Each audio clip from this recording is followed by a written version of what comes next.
Michigan Motorsports! Hoorah!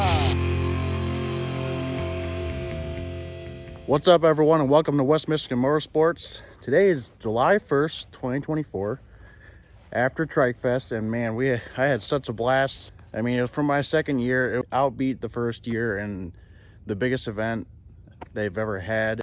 Thanks for everyone coming to hang out with me and talking and just having a fun time with everyone. So today's video, there is a special machine that's returning to the channel. So if there's any long-time subscribers of the channel, we've had quite a few different machines come through on the channel, and one of them in particular is a very special machine to us, and especially myself. And it's the machine that got me into three-wheelers and off-roading and everything. It's basically the family heirloom in a sense. And because of this machine, it's the reason why we love Hondas. It shows how reliable they are. And this machine has been through literally hell and back. The many stories that this machine could tell is nuts. It's been through so much, but honestly, the motor doesn't skip a beat. It literally sounds like it's brand new still. Yet cosmetically and a lot of different things, it's beaten up. But honestly, this thing still goes, and I think it could go for another 40 years, you know. If you guys know what I'm talking about, it is the OG Big Red, the 1985 Big Red that I grew up on, my family grew up on. It's my grandpa's Big Red. This Big Red holds a special place in our hearts because, like I said, it's super reliable. It's literally a workhorse. We use it in the woods all the time to do everything and anything out there. I started riding it by myself at the age of 5. Broke my arm out when I was 7. My dad's like, well, are you getting a quad now? So kind of traveled on from there. Then as the years went past, I kind of got back into three-wheelers, and it's just the machine that, you know, it stays up north almost about 4 hours away from here, and every time we go up north to see the family, there it is in the barn, and we go and ride out in the woods. And I'll kind of go over and explain why I'm talking about it, but surprise, there it is. So yep, this is the farthest away from home this Big Red has been, almost 4 hours away from home. It's weird having it here. It's because it's been up north for so long over the years. Why is the Big Red here? Well, we got Trike Fest out of the way, and the next event coming up is my really good buddy Preston Fraser, Mr. This Old Trike on YouTube, Instagram, TikTok, all that stuff. Check him out. He's holding a event again I went to last year, his vintage ATC ATV event. We're going again, but not by myself this time. My dad is coming with us, and I'm hoping and Andrew are coming with us as well. So originally, the plan was to bring our three-wheelers and my dad's 1970 Mini Trail 70. That thing has been around for a while as well. He came to me one day, he was thinking, he said, no, what if I bring the Big Red to Preston's? I'm like, seriously? You think he would let you? And sure enough, he did. So, to be honest, my grandpa doesn't really ride this much around the property much anymore. It's just been kind of sitting. He hasn't really been using a whole lot. Main reason why some of the tires do leak some air. He just got a new tube put in one of them, but it needs new tires. So these tires are just the regular old Carlisle knobby tires. And I want to say he had those put on maybe 10, 12 years ago, and they are getting weather checked all around. There's quite a few other things that needs to get done, you know, to why it's not getting ridden. My dad's overall thought of it is, you know, it'd be pretty cool to have the Big Red at Preston's event. That's what got me into three-wheelers, as well as introduced to everyone in the family. My grandpa just has, for the years, he hasn't been like a huge three-wheeler enthusiast. He bought that Big Red brand new December of 1984 from the dealership, and bought it from my uncle as a Christmas present. It's been the workhorse. It's been the property machine. It's been the utility machine that they use out in the woods for years. And when us kids go up there, we ride it around and have fun on it, and it's just the best overall machine. You know, everyone's got their stories about that. You know, different people will say my grandpa, my uncles, my dad used to have a three-wheeler, and we grew up on them. You know, this is the Big Red that we grew up on. So I think it's be pretty cool having it there. So a couple years ago, I did do a video on this Big Red. I kind of went over the details about it and the story about it. I'll go over it again for you guys. There's a lot of new subscribers on the channel that don't know about this Big Red. So as you can see, it's been used and abused all its life. It's been ridden so much. If my dad always says, if this thing had an odometer on it, it would have thousands and thousands of miles on it. It's just been ridden so much over the years, but it never skips a beat, and it's just the ultimate workhorse. So the story about this is, my grandpa bought this brand new from Linwood Cycle Sales in Penn County, Michigan, which is on the east side from where we're at. We all came from the east side around the Saginaw area, so that's where we all kind of grew up. And he bought it brand new for my uncle as a Christmas present, and it kind of became the family machine. And then they brought it up north to, at the time it was the cabin up in Hale, Michigan. Hale, Michigan's famous for the Michigan Mud Jam up there, one of the biggest mud runs in the Midwest. It's kind of close to West Branch, Michigan, so it's like at the upper northeast end of Michigan, of the Lower Peninsula. And pretty much this Big Red has stayed at that property for the years. My cousin did bring this Big Red to the Saginaw Bay. They went ice fishing one time a few years ago. It's definitely got the battle wounds from all the different things that have happened to it. So my uncle ended up taking his knee to the side of the tank right there at one point. I think maybe even both sides he did. So the tank is not perfect. Tank's also leaking some gas there. It was braze welded at one point. I think someone hit a tree at one point with the front rack, so it's a little bit tweaked, as well as the headlight.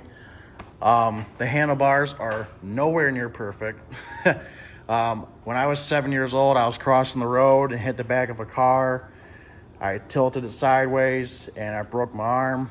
And literally, I think the only thing that happened on this was the handlebar bent, which is probably still bent the same way, and the brake lever broke. And being how old school my grandpa is, he literally just took this plate and screwed it together, and that was it. So this thing, as much abuse as this thing has gone through, it's still together and rides awesome. Obviously, original fenders all around. I don't think there's any sort of crack in the front fender. That's probably the best thing on this, honestly, besides the motor. Original headlight with original headlight bulb in it. A few years ago, we did do an oil change on it. We rebuilt the front forks, put new fluid in it, and I put new grips on it. He didn't want the handlebar caps on the end of it. He just kind of likes those. At the time, I just had these cheap eBay boots, but we're gonna put some new boots on that to make them look a little bit better. You know, talk about plastics, it still has the original side covers, especially the kicker cover, it's still there. A lot of people wonder about what this is. So this is actually, my dad got this from Cabela's years ago, and it's a 5-gallon bucket rack. So you literally just take a 5-gallon bucket, and I got one right here. And like I said, it's a workhorse. That's what we use it for.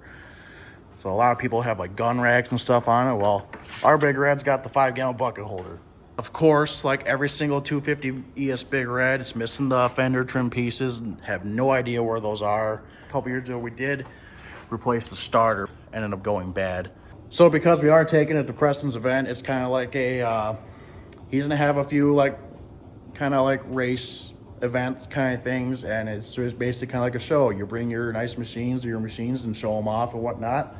So we're gonna kind of make it like that. We're gonna have a couple things displayed by the Big Red, like including the original owner's manual for this Big Red that he still kept, plus that's the original receipt from the dealership when he bought it. Now, a lot of states back in the day, some of them required titles, some of them didn't. I know Michigan, they just kind of did like a receipt, or they did a certificate of origin, I guess it was called. But this is all the documentation he has. So he got it, Linwood Cycle Sales. I thought it was Bay Cycle, but it was Linwood Cycles in Penn County, Michigan. And he bought it December 15th of 1984 for $1,830. So we're gonna have these two things displayed like in a picture frame, and we're gonna put a couple different pictures throughout the years of us on it. And I think everyone's kind of like seeing that, you know, it's memorabilia, and having the original documentation with it is gonna be pretty cool to kind of show it off. So our plans of what we're gonna do with this thing. So obviously, like I talked about, we're doing tires on it. So we have some fresh meats right there. We just went with these cheap, these are like kind of like the style of Woolly Booger tires. These are just the cheap D-Stone tires. So Curdy, if you're watching this, we ended up, my dad ordered some parts from you. So the box just came in today. We got some fork boots, and I believe there's a brake cable in there too. We got a new fuel petcock. This petcock is original and been leaking for years. As you can see how stained the motor is from all the gas dripping on it. We're not gonna like restore it or anything like that, or pretty it up much.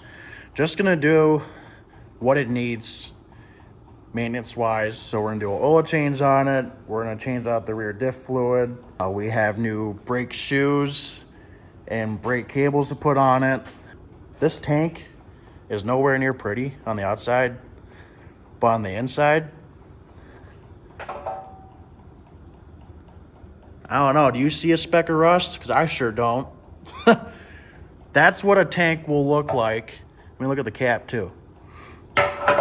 That's what a tank will look like if you keep gas in it for all the time for years. If you have a gas tank on a three-wheeler or old metal tank that's been sitting for years with no gas in it, will start to rust up, or especially if you get water inside there too. This thing's always topped up with gas, and it's preventing rust pretty much. We do have a new key ignition switch. This one is being kind of funky. I kind of got it working a little bit, but overall when we would turn it on, it would not turn correctly, and the neutral light wouldn't come on. And funny story, this carburetor is the original carburetor and has never been cleaned or touched or even tuned ever in its life.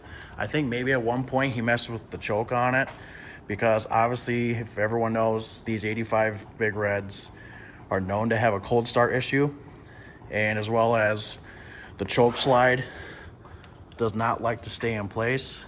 That's the farthest it'll go, and then it'll start to creep its way back. See, there you go. See how the key's kind of missing it? We need to fix that. Turn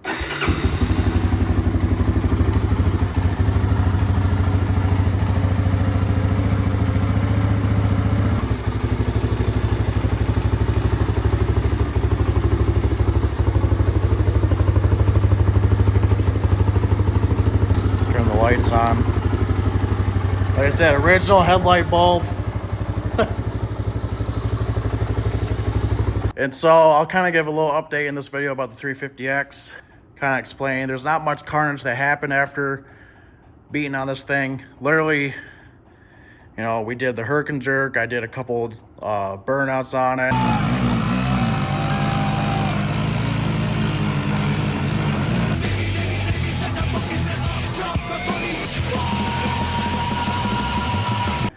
Rode it a lot at Trike Fest, and this thing still starts first kick every time, and it's ready to rock.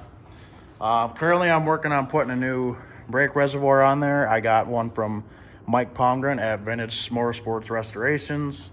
So thank you, Mike, for the hookup on that brake reservoir. I'm going to put that on soon.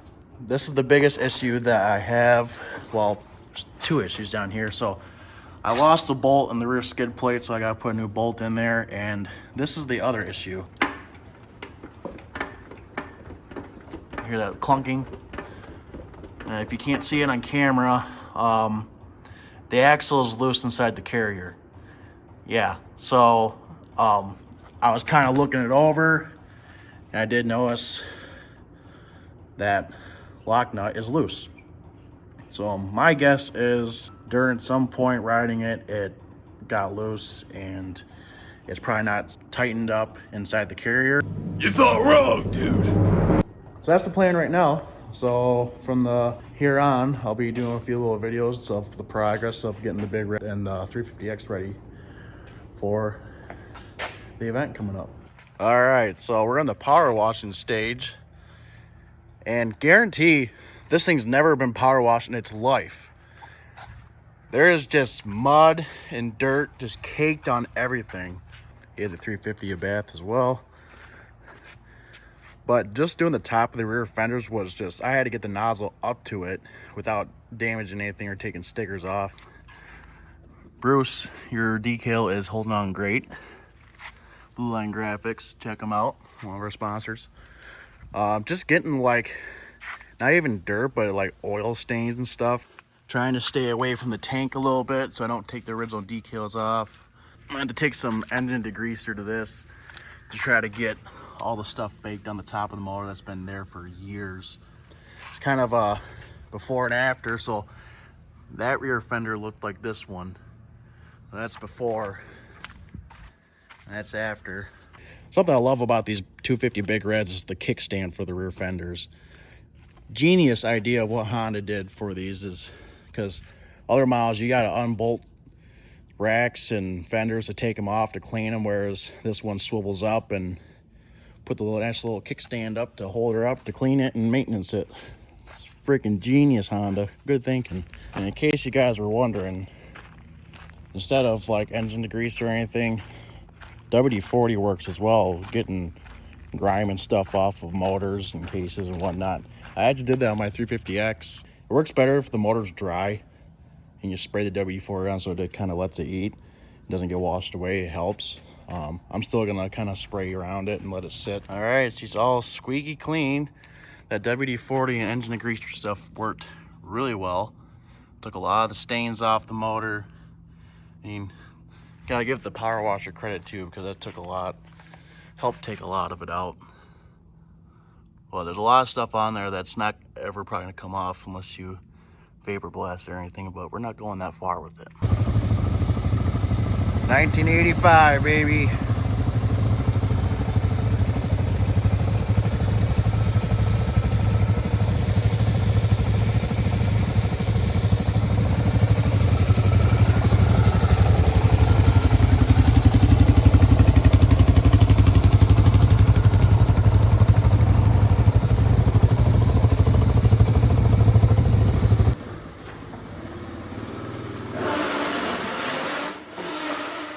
Some people are really stupid.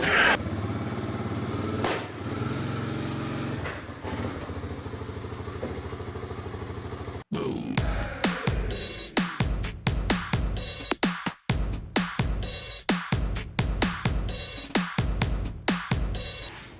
You know, they say the whole thing about losing a 10 millimeter something, wrench, socket. I just had that 10 millimeter, where'd it go? Do you see it? I don't. What the heck? I just had it on there. One eternity later. Found it. Wow, look at that. Still has the yellow paint from the factory on those, which is crazy because that shows this tire has barely been taken on and off. Whereas these ones, they have no paint left. But I know for a fact these hubs have been taken on and off quite a bit, because you see those set screws, those aren't supposed to be in there. My grandpa decided to drill a hole through the hub and the axle to prevent this hub because it's stripping.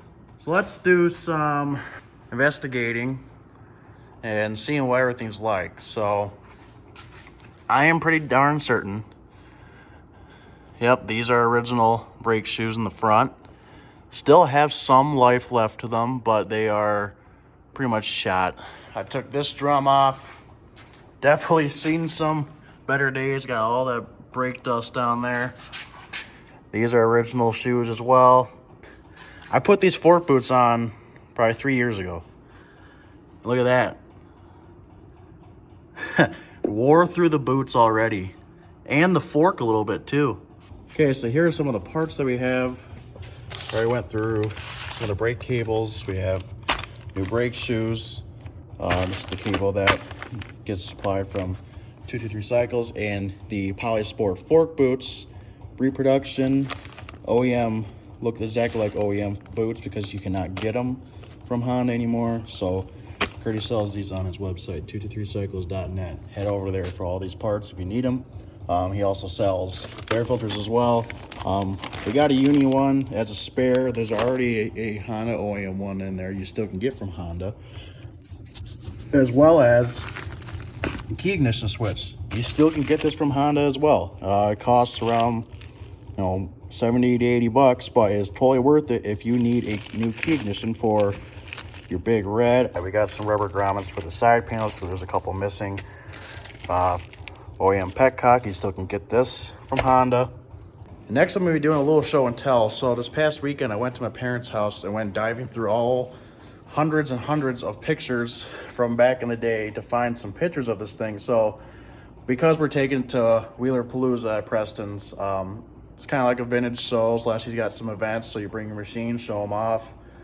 And because it's like that, it's kind of like a car show. And if you guys ever been to a car show, you see some people have like some poster or boards with like restoration pictures over the years.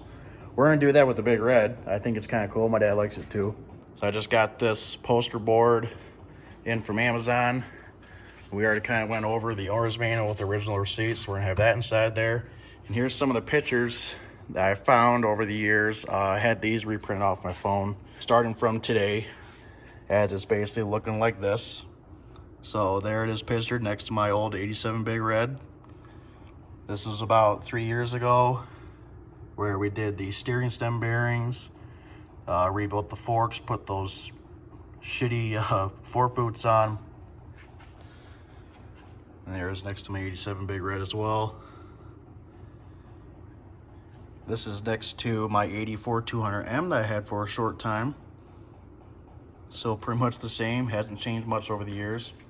So I had these knobby tires on it for years, since the 90s. This picture was probably taken, I'm guessing maybe I was riding it one day and the front tire started to leak and noticed that there's no tread left. So we went and got these tires mounted, which are the tires I just had on this, those Carlisle knobbies. So that's the day that we put those brand new tires on. And for the longest time, this thing did not have a battery in it. My grandpa just never decided to get a battery for it. So we kickstarted it all the time. So because of that, what do people do? Well, they had the side covers on it. To get to the Kickstarter, you gotta take the side covers off. So he had the side covers off for a long time. So around the time when we put these tires on, I found the side covers. And I didn't know anything about three-wheelers back in the day. I was just going searching through the barn for stuff, and I'm like, oh, look at these. It says Big Red on them.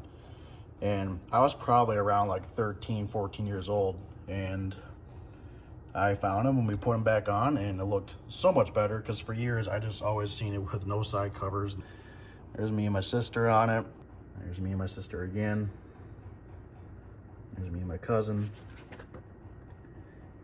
This is when I'm on, probably around 2 years old. My uncle was pulling me around the sled. Here's me and my grandpa. Probably 1996, 1997 right there. The headlight, as you can see, is still cockeyed like that, in the rack too. Here's my cousin Phil. I don't know what year this was, probably late 90s.